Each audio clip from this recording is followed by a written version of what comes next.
రాంభూపాల్ గారి ముందుగా మీరు మాట్లాడండి. గోశాలలో జరిగిన దాని మీద జగన్ గారికి ఆరోపించడం, ఆయన సవాల్ చేస్తేనేమో ఇప్పుడు మళ్ళీ ఆయన అరెస్ట్ చేయటం, హౌస్ అరెస్ట్ చేయటం, అది అబద్ధం అని మంత్రులతోటి ఆయన చంద్రబాబు గారు చెబుతారంట. మరి అబద్ధం అయితే తీసుకెళ్ళి చూపించవచ్చు కదా. ఒక బిల్లుపై అసత్యాలు ప్రచారం చేస్తున్నారట. పాస్టర్ ప్రవీణ్ రోడ్డు ప్రమాదం చనిపోయినాడని నేను సర్టిఫికేట్ ఇచ్చేస్తున్నారు. ఇచ్చేసి దాన్ని కూడా అసలు జగన్ గారు కానీ ఎవరన్నా మాట్లాడారా? మీ బోటి వాళ్ళు కూడా ఎవరూ మాట్లాడలేదు. అయినప్పుడు కూడా చంద్రబాబు గారు ఎందుకు ఇటువంటి రాజకీయాలు? వీటన్నిటి మించి అసలు పవన్ కళ్యాణ్ గారి భార్య సతీమణి వారు తిరుమలలో తలనీలాలు ఇవ్వటం ఏంటి? చంద్రబాబు గారు ఆ విషయాన్ని కూడా ప్రస్తావించి జగన్ గారిని విమర్శించడం ఏమిటి? ఇది ఎక్కడైనా అసలు ఈ మత రాజకీయాలు చేస్తున్నది ఎవరు? ఏమిటి మీరేమంటారు సార్? రాష్ట్రంలో మేము మొదటి నుంచి చెప్తున్నాం సార్, ఈరోజు పవన్ కళ్యాణ్ అనే వ్యక్తిని అడ్డం పెట్టుకొని బీజేపీ అజెండాను అమలు చేయడానికి కేంద్రం చాలా కుట్రపూరితంగా వ్యవహారాలు నడుపుతుంది. దానికి పవన్ కళ్యాణ్ తోడ్పడుతున్నాడు సార్. ఆయన తెలియకనా ఆయన వ్యవహారం అని. కానీ ఆయన వెనకున్నటువంటి యువతను మేము అప్పీల్ చేస్తున్నాం. ఆంధ్ర రాష్ట్రంలో ఇప్పటి వరకు మత సామరస్యం ద్వారానే మనందరం అంతో ఎంతో కలిసి బతుకుతున్నాం. ఇతర ఉత్తరాది రాష్ట్రాలు చూడండి ఎంత ప్రమాదకర పరిస్థితుల్లోకి నెట్టబడుతున్నాయో. వాటితో పోలిస్తే ఆంధ్ర రాష్ట్రం ఈ మాత్రం ఉందంటే కేవలం మత సామరస్యం. దానికి ప్రమాదం వస్తుంది. ఈ రోజు చెప్తున్నారు 3 మతాల మధ్య చిచ్చు పెడుతున్నారని. ఎవరు చిచ్చు పెట్టింది? చిచ్చు పెడుతున్నది అనే కారకులు ఎవరు? కేంద్రం కదా. వక్ఫ్ బోర్డు ఎవరు తెచ్చినారు? ఎన్ఆర్సీ చట్టాన్ని ఎవరు తీసుకొచ్చినారు? సిఏఏ ఎవరు తీసుకొచ్చినారు? ఉమ్మడి కనిష్ట దానికి ఎవరు ఉమ్మడి పౌర స్మృతిని తీసుకొచ్చింది ఎవరు? వీటన్నింటినీ కేంద్రం కదా. ఈ కేంద్రం తీసుకొచ్చిన వక్ఫ్ చట్టానికి ఏక మద్దతుగా ఇచ్చిన పార్టీ ఈ దేశంలో తెలుగుదేశం పార్టీ, జనసేన, అక్కడ నితీష్ కుమార్, జేడీయూ. ఈ రోజు మనం చెప్పడం కదా సార్. మమతా బెనర్జీ సరే ఇంతకుముందు విజువల్ చూపించారు. మమతా బెనర్జీ ఆమె ముఖ్యమంత్రి స్థాయిలో ఆమె చెప్పింది. ప్రముఖ జర్నలిస్టు, దేశంలో ఉన్నటువంటి జర్నలిస్టులు కొంత గుర్తింపు ఉన్నటువంటి ప్రముఖ జర్నలిస్టు రాజీవ్ సర్దేశాయ్ ఆయన ఏం చెప్పినాడు? రాజ్దీప్ సర్దేశాయ్ క్లియర్ గా చెప్పినాడు, ఈ దేశంలో అవకాశవాద లౌకికవాద పార్టీలు ఉండేది ఆంధ్ర రాష్ట్రంలో తెలుగుదేశం, అక్కడ ఉండేటువంటి జేడీయూ అని చెప్పేసి ఆయన చెప్తున్నాడు. ఈ రోజు వరకు తెలుగుదేశం అనుకూల మీడియా కానీ లేదా వారి పార్టీ నాయకులు కానీ లేదు మేము నిఖార్సైన లౌకికవాదులు అని చెప్పలేదు. కాబట్టి అవకాశవాదం ఇక్కడ ఉంది. రెండోది వ్యక్తిగతం. ఎవరు తలనీలాలు ఇవ్వాలి, ఏ గుడికి పోవాలి, ఏ మతంలో ఏ పూజలు చేయాలి, ఎవరు వ్యక్తిగతం. చాలా మంది హిందూ మత నాయకులు పోయి మసీదుల సందర్భాల్లో టోపీలు పెట్టుకొని పూజలు చేస్తుంటారు, లేదా క్రిస్టియానిటీ దగ్గరికి పోయి వాళ్ళు కూడా అక్కడ కూడా ప్రార్థనలు చేస్తారు. అంత మాత్రాన అది వ్యక్తిగత వ్యవహారం తప్ప దాన్ని తీసుకొచ్చి ఇంత పెద్ద ప్రచారం ఎందుకు చేస్తున్నారు? ఈ రోజు పవన్ కళ్యాణ్ గారి సతీమణి ఆమె తిరుపతి పోయింది, ఆమె తలనీలాలు ఇవ్వాలనుకుపోయింది, ఇచ్చింది.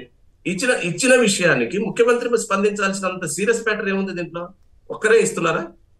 పోనీ విదేశీ మహిళ అనుకున్నాం, విదేశీ మహిళ ఆమె ఒకటే ఇచ్చిందా? కాబట్టి అనవసరమైన విషయాల్ని, ప్రజలకు సంబంధించినటువంటి మౌలిక సమస్యలు పక్కకు వదిలేసి ఈ రోజు అనేక రకాల సమస్యలు. అంటే ఇక్కడ ఇంకొక చిన్న సమస్య కూడా వస్తుందండి రాంభూపాల్ గారు. ఆవిడ వచ్చారు, ఆవిడ మర్యాద ప్రకారం ఆవిడ వెళ్తారు. మనం ఆవిడ గురించి మనం ఒక్క మాట కూడా మాట్లాడకూడదు.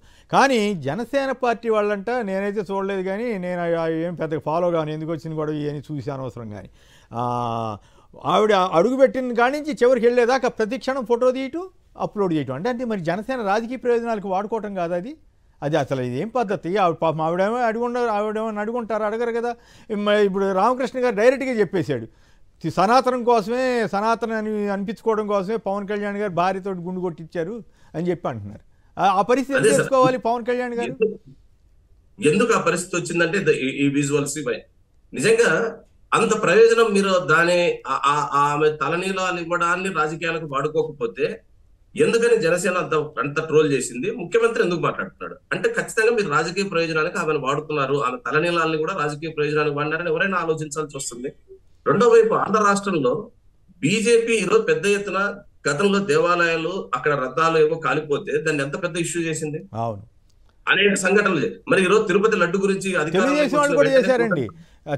అక్కడ రాముడు తెలుగుదేశం పార్టీ కార్యకర్తలు కొందరు దేవాలయాలపై దాడులు చేసినా అదంతా వైసీపీకి అంటగట్టి తెలుగుదేశం వాళ్ళు కూడా బీభత్సంగా చేశారు బీజేపీతో పాటు జనసేన. ఇప్పుడు తిరుపతి లడ్డు గురించి చాలా విస్తృతమైన ప్రచారం చేసినారు. ఒక 2 నెలల పాటు మన ఆంధ్ర రాష్ట్రంలో వేరే రాజకీయాలు ఏమి లేవు, తిరుపతి లడ్డు చుట్టే ప్రజలందరి దృష్టి. ఇప్పుడు ఎందుకు సైలెంట్ అయినారు? తిరుమలలో అక్కడ గోశాలకు సంబంధించిన గోవులు చనిపోతున్నాయని లెక్కలతో సహా భూమన్ కరుణాకర్ రెడ్డి గారు చెప్పారు. ఆయన చెప్పడానికి బేస్ ఏమిటి? శ్యామలరావు గారు, ఈవో గారు చెప్పిన లెక్కలు.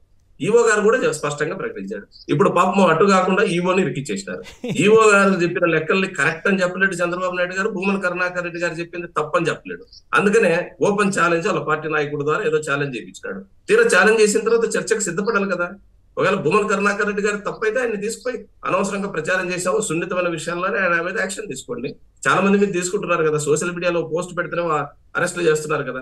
ఇంత కీలకమైన విషయం మీద అంత అబద్ధాలు చెప్పింటే ఆయన మీద యాక్షన్ లేదు. ఆయన చెప్పింది నిజమైతే సరిదిద్దడానికి ప్రయత్నాలు చేయండి. కాసిరెడ్డి నాయన ఆశ్రమాన్ని కూల్చేసినారు కడపలో. మొదట అసలు మేమేం కూల్చలేదన్నారు. తర్వాత అందరం దాని మీద పరిశీలించిన తర్వాత కూల్చింది యథార్థమని అర్థమైంది. తర్వాత ఏం మాట్లాడుతున్నారు, మేమే మా సొంత డబ్బులతో కడతాం. అంటే కూల్చింది నిజం. లోకేష్ గారు నా సొంత డబ్బులతో కడుతున్నాడు కదా అక్కడ. అందుకని ఈ రోజు తిరుమలలో జరుగుతున్న విషయాల మీద చర్చను లేవనెత్తింది తెలుగుదేశం. తిరుపతి లడ్డుతో స్టార్ట్ చేసి ఈ రోజు చర్చ జరగడానికి కారణమైంది వారు. ఆ చర్చకు జవాబు చెప్పాల్సింది వారు. వారు మత రాజకీయాల్లోకి ప్రారంభిస్తే అల్టిమేట్ గా నష్టపోయేది తెలుగుదేశం, జనసేనే. దీనివల్ల సైలెంట్ గా లబ్ధి పొందేది బీజేపీ. ఆ విషయాల్లో గుర్తిస్తే మంచిది. రైట్. గోపాల్ రెడ్డి గారు తిరుపతి నుంచి. గోపాల్ రెడ్డి గారు నమస్కారం, మాట్లాడండి. నమస్కారం sir. Tirupati sir, general secretary sir, YSRCP Chittoor జిల్లా.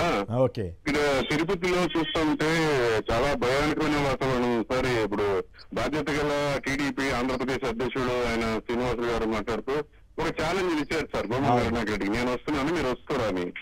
ఇప్పుడు మేము ఎవరు రామంటే వాళ్ళు ఏదో సాయంత్రాలని వేల మంది వాళ్ళంతా గ్రూపులంతా సరే రాండి, మొత్తం కార్యకర్తలు టీడీపీ, జనసేన, బీజేపీ వాళ్ళంతా రాండి అని ఒక అంటే చర్చ జరిగేదానికి శ్రీనివాసులు గారు, కరుణాకర్ రెడ్డి గారు ఇద్దరు ఉంటే సరిపోతుంది. ఏం జరిగింది అనే విషయాలు లేకపోతే ఆఫీసర్స్ లో ఉంటే సరిపోతుంది.